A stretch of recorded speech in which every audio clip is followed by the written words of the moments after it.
The roses my grandmother planted along the front walkway were gone.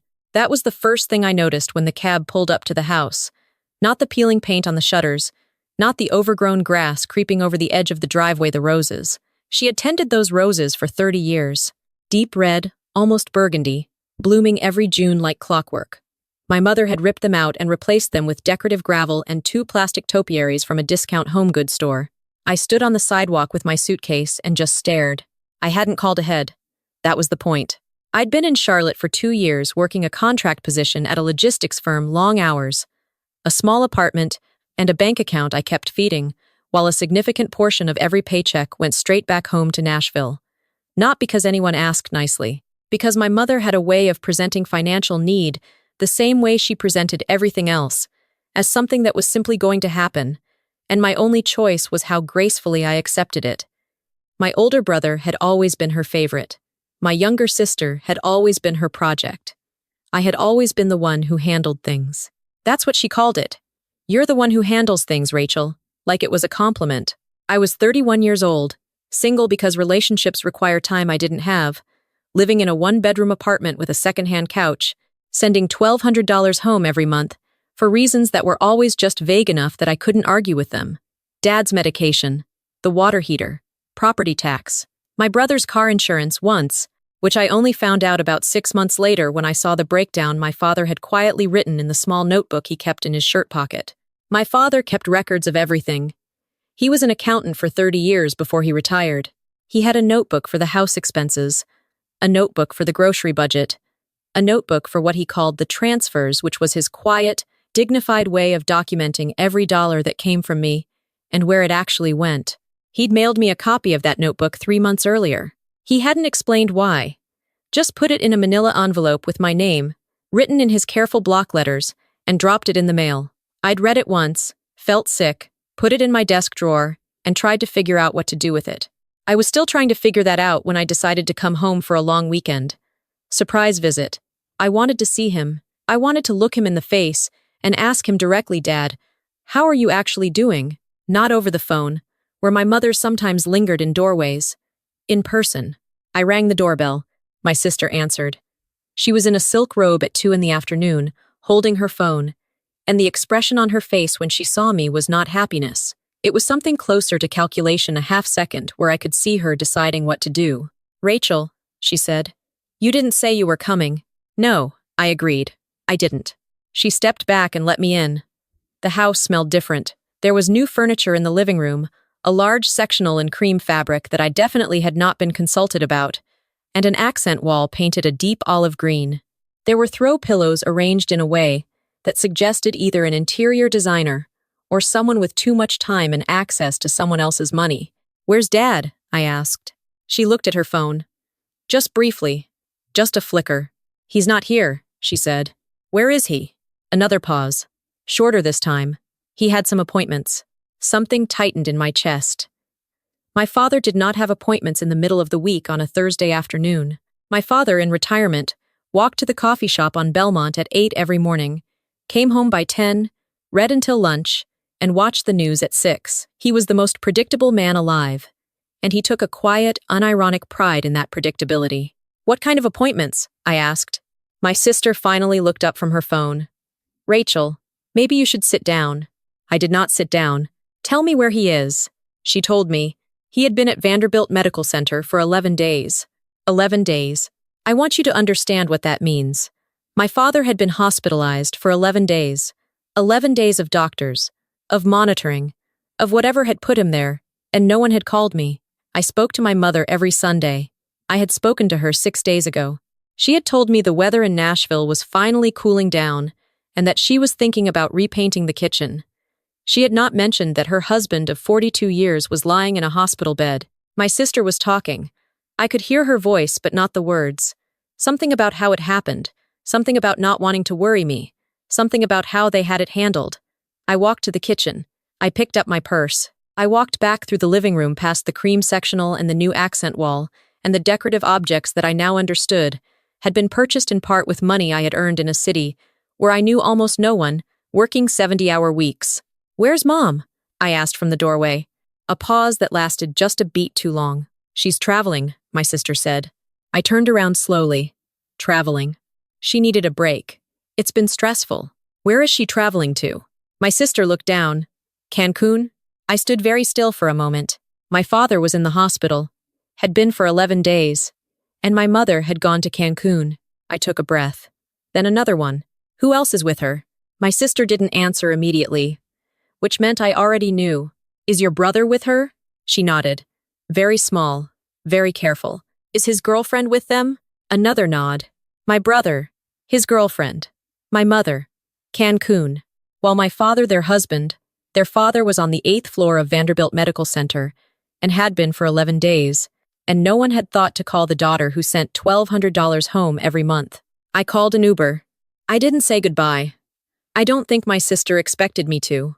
The drive to the hospital took 19 minutes. I know because I watched the timer on my phone the entire way, sitting in the back seat of a white Toyota Camry, not crying, which took more effort than I want to admit. I was not going to cry in a stranger's car. I was going to hold it together until I saw my father, and then I was going to figure out what to do. The woman at the information desk on the ground floor was kind. She looked up his name, gave me his room number, and told me to take the elevator to the 8th floor and turn left. I turned left. The unit was quiet. The way hospitals are quiet, not silent, but subdued. A kind of enforced calm that makes everything feel slightly unreal. I found his room at the end of the hallway, and I pushed open the door, and I saw him. He was smaller than I remembered. That was the first thought. My father, who had always seemed physically solid to me in the way that reliable things seem solid, my father looked diminished. There were monitors and lines, and the particular stillness of a person conserving every bit of energy they have left. His eyes were closed. I sat in the chair beside his bed. I didn't speak for a long time. A nurse came in after a few minutes to check his vitals. She was maybe 50, brisk and gentle in that particular way that good nurses are. And she looked at me with a recognition that was somehow worse than anything else. You must be the daughter, she said. I looked at her. He talked about me. She glanced at the monitors, adjusted something. Then she looked at me directly. He asked about you. A few times. Asked if you'd called. She paused. I told him I wasn't sure. Because nobody had called me. Because nobody had told me to call. I looked at my father's face. I thought about the notebook he had mailed me. The careful block letters, the dates and amounts, and the column he had labeled with a word that had taken me a moment to understand. Diverted. He had known. He had always known. And 3 months ago, quietly, without dramatics, he had mailed me the evidence. I think he had been trying to tell me something. What happened to him? I asked the nurse. She gave me the overview in the careful language of medical professionals, a cardiac event. The technical phrase for what my father's heart had done one morning 11 days ago. He had been alone in the house when it happened. He had managed to call 911 himself. He had been in the ICU for the first 5 days and transferred to this room 6 days ago. And his condition was serious but stable, and he was improving, slowly. He was alone? I said. When he was brought in, yes. I thanked her. She left. I sat with my father for 3 hours. At some point, he opened his eyes. He looked at the ceiling first. Then he turned his head and looked at me. And for just a moment, his face changed. In a way I hadn't seen in years, something open in it. Something relieved. Hey, kid, he said. His voice was rough. Hey, Dad. He reached out his hand. I took it. We didn't say a lot for a while. We didn't need to. He squeezed my hand twice, slowly, and I understood that to mean what it meant, and I squeezed back. Eventually, he said, You got my letter. I got your letter, I said. He nodded once.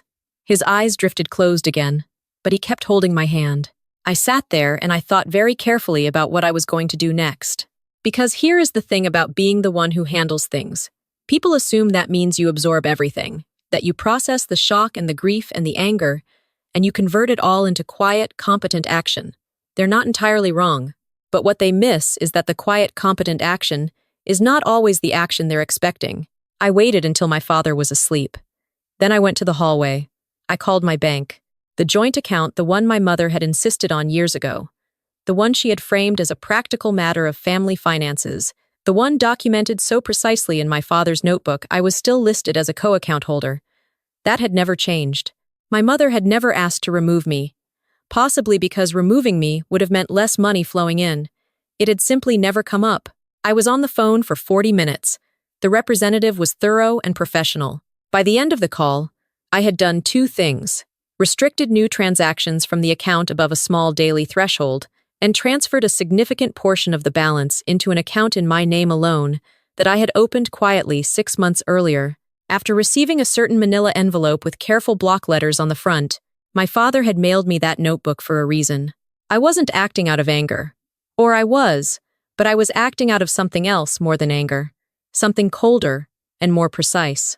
I was acting out of the understanding that my father had been lying in a hospital for 11 days, and no one had told me, and the people who had not told me were currently on a beach in Cancún, spending money that had passed through my hands first.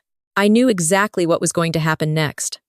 I had known for most of those 40 minutes on the phone. My phone rang 47 minutes later. The number was international. I looked at it for a moment before I answered. "What did you do?" My mother's voice was not a question. "Hello to you too," I said. "Rachel, what did you do to the account? Your brother can't pay for—" "I know," I said. Silence. "He's been in the hospital for 11 days, I said. 11 days, Mom. I talked to you 6 days ago. You told me about the kitchen. We didn't want to worry. You didn't want me to come home," I said. It wasn't an accusation. It was just a fact. And I said it like a fact, and the silence on the other end confirmed it. She had not wanted me there. If I came home, I would see things. I would ask questions. I would look at the new furniture and the redecorated living room, and I would do exactly what my father had apparently been quietly hoping I would do eventually. "He's my father," I said. And he was alone when his heart stopped.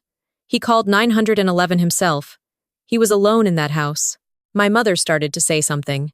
"I'm not unfreezing anything," I said. "Come home." I ended the call. My brother called 11 minutes later. He was angrier, louder, and significantly less strategic about it. He said several things I won't repeat. He asked me how I could do this. He said I was punishing the whole family. He said Dad would not want this. "Then you can come home and ask him," I said. "Rachel, he's awake sometimes now," I said. "He'd probably like to see you." I hung up. I went back into my father's room. I sat back in the chair. He was still sleeping, and I watched the monitors and listened to the rhythm of the equipment and felt something very tired and very clear settle in my chest.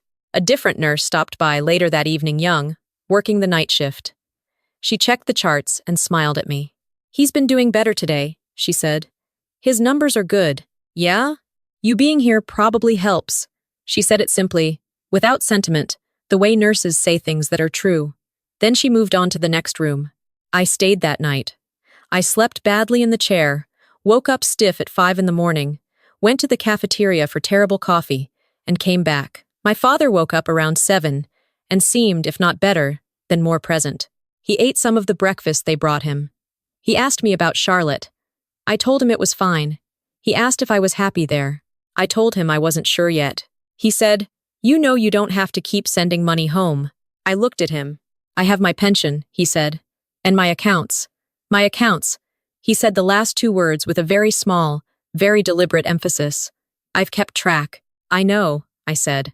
"I read the notebook." He nodded. He was quiet for a moment. Then he said, "I should have said something sooner." "You said something," I said. "You mailed me everything I needed to know." He looked at me with an expression I didn't have a word for. It wasn't pride exactly. It was more like recognition. Like he was seeing something he had always suspected was there. My mother and brother arrived late the following afternoon. They had found a way to handle the travel logistics. I did not ask how. My mother walked into my father's room and went immediately to his bedside and took his hand and cried. And he let her, because he was a person who had spent 42 years making room for the people he loved, even when they didn't deserve it. My brother stood in the hallway. He didn't look at me.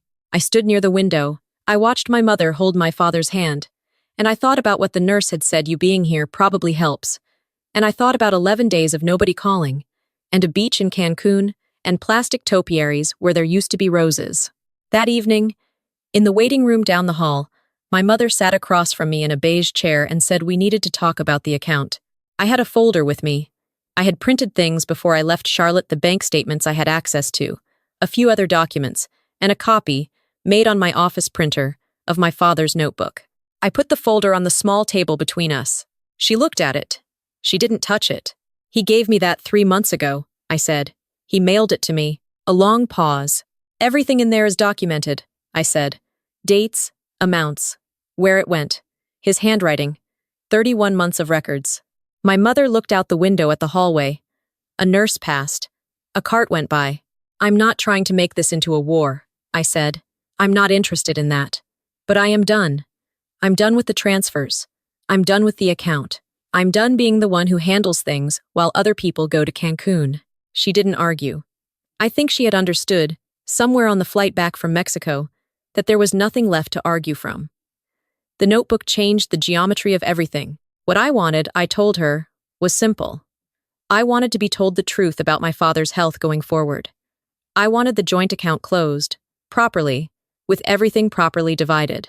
And I wanted someone other than me to start showing up, actually showing up, in person, in that hospital room before it was too late to matter. She said she understood. I don't know if that was true. People say they understand when they mean they are temporarily out of options, but I had said what I needed to say, and I had my father's notebook, and I had already spoken to a family attorney whose card I had kept in my wallet for 6 months, another quiet preparation, another thing I had handled, this time for myself. I went back to my father's room. He was awake, watching the evening news with the volume low. He looked up when I came in. "They're here," I said. He nodded. He already knew. I sat in the chair beside him. He muted the television. We watched the silent news together for a while, the two of us. And outside the window, the sky over Nashville went from blue to gray to the particular dark that comes before the lights of the city take over. He reached into the breast pocket of his hospital gown, the same place he always kept his notebooks, and came up empty. He looked almost surprised for a moment. Then he smiled, very slightly. "I mailed that one," he said. "You did," I said. He settled back against the pillows. He closed his eyes. He kept his hand where I could reach it. I don't know what happens to families like mine. I don't know if things repair or simply restructure, if the people who weren't there find a way to show up eventually, or if absence becomes its own kind of answer. I know that my father improved steadily over the following 2 weeks. I know that I extended my time in Nashville and worked remotely from my parents' house for most of it, sleeping in my old room, drinking the coffee shop coffee from Belmont that my father was eventually strong enough to want again. I know that when I drove back to Charlotte, my father walked me to the car. He stood at the end of the driveway in the thin October sunlight and watched me load my suitcase. The gravel and plastic topiaries were still there, the roses were still gone, but he had, at some point in the past few days, ordered something online. He mentioned it casually, the way he mentioned most things a nursery in Brentwood, he said. They had a particular variety that was close to what his mother-in-law had planted. They could deliver in spring. You had to order before the first frost for spring delivery. He'd already ordered 2. I hugged him for a long time in the driveway. I told him to call me. He said he would. He meant it. I drove back to Charlotte with the windows down and the radio on, and something lighter in my chest than I had felt in a long time. Not joy exactly, not resolution, but something honest, something that had been cleared out to make room for whatever comes next. There's a notebook in my desk drawer. His handwriting. 31 months of quiet, careful record. I think I'll keep it.